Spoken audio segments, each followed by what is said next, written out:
Saya ulangi lagi agak panjang dikit Pak ya supaya agak clear ya. Kalau kita, jadi kita kasih 3 macam. Ini masalah waktu sholat Pak. Masalah waktu kita mengerjakan sholat, bukan masalah masuk waktu, tidak. Masalah waktu kita mengerjakan sholat itu ada 3. Kalau Bapak berniat sembahyang tadi, unsurnya kan banyak. Usolli, fardhu subhi, rakaataini, makmuman, ada-adaannya kan? Adaan lillahi ta'ala.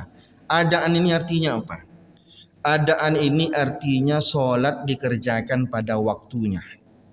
Bapak sembahyang subuh tadi di waktu subuh, mengerjakannya dengan cara yang normal pada waktu subuh, maka niatnya sunnah ditambahkan, sunnah yang nggak wajib ya, sunnah hukumnya ditambahkan kata adaan. Kalau terjemahkan bahasa kita tunai dia.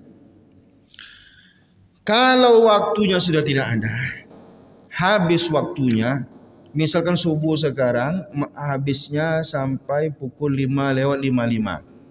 Bapak terbangun tidurnya jam 6. Berarti Bapak akan melaksanakan sembahyang subuh, waktunya sudah habis. Maka adaan tadi dia menjadi qadhaan. Berarti qadhaan itu sembahyang dikerjakan tidak pada waktunya. Waktunya sudah habis. Berbagai alasan.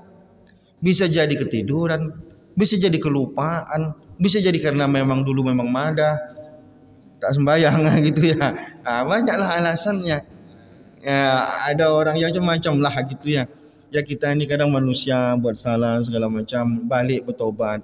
Tapi bisa jadi lupa. Misalkan ada orang ke pasar, ibu-ibu belanja sana, tawar sini, tawar sana, tawar sini, tiba-tiba asar masuk. Tetap wajib sembahyang. Nah, berdosakah dia karena lupanya? Tidak, insya Allah. Asalkan dia langsung tetap sembahyang dia. Nah, gitu. Itu qadhaan. Berarti qadhaan itu sembahyang dikerjakan tidak lagi pada waktunya. Selagi masih ada waktunya, walaupun cuma takbiratul ihram, niatnya tak boleh qadhaan. 5:55 habis waktu sholat subuh. Bapak sembahyangnya mulainya jam 5:54. Tinggal semenit. Dapatnya cuma 1 rakaat. Tidak apa-apa.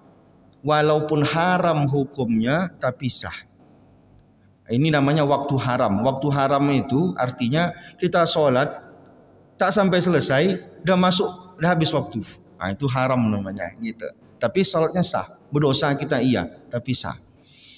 Nah, itu kalau udah habis waktunya dari takbiratul ihram pertama, waktu udah tak ada, maka sholatnya qadhaan.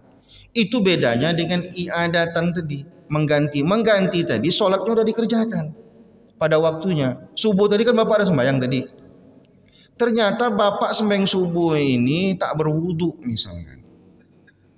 Bapak sembahyang dalam bis subuh, kiblatnya entah mana, wudunya enggak bisa, tapi supirnya enggak mau berhenti. Tetap Bapak sembahyang subuh, jangan sampai habis waktu. Cuman sampai Bapak ke Medan misalkan, udah sampai ke Medan, waktu masih ada.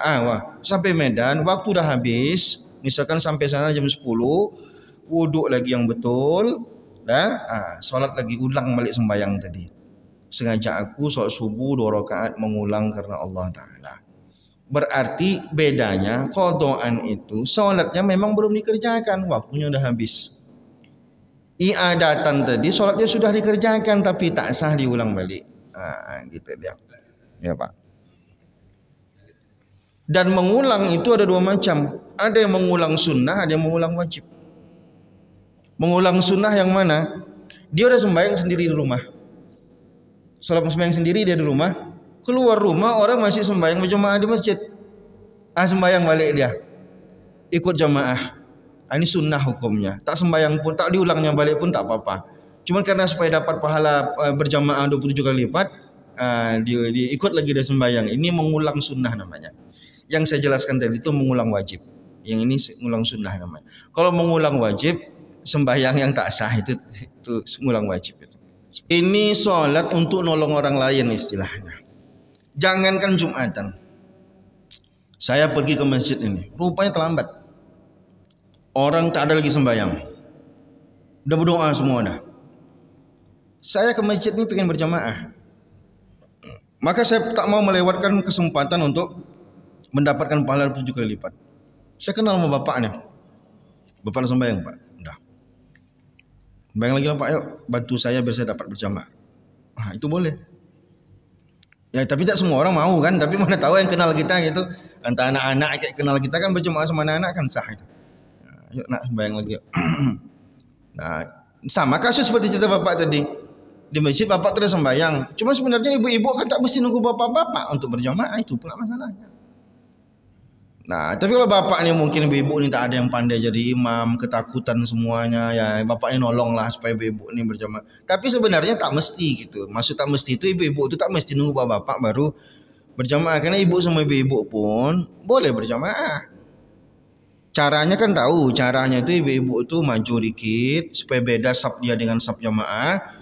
Habis itu nanti jangan pakai azan, iqamah saja. Habis itu udah.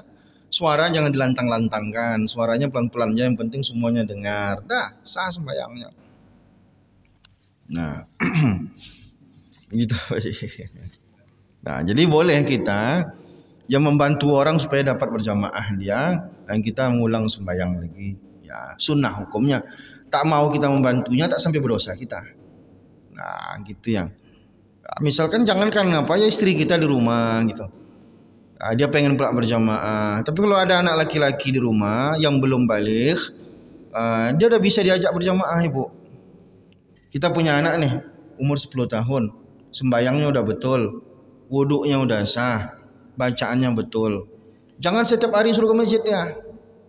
Tak punya kesempatan dia nanti melatih diri jadi imam. Nah, ada sembayang-sembayang nanti ya dia berjamaah dengan emaknya di rumah. Nah, supaya apa? Melatih diri dia juga supaya, karena di masjid kita ini tak bisa semua orang dapat kesempatan jadi imam. Di rumah itu biar azan dia di rumah, boleh, enggak masalah. Saya sekecil-kecil, saya umur 5 tahun, dari umur 5 tahun itu saya azan setiap maghrib di rumah saya.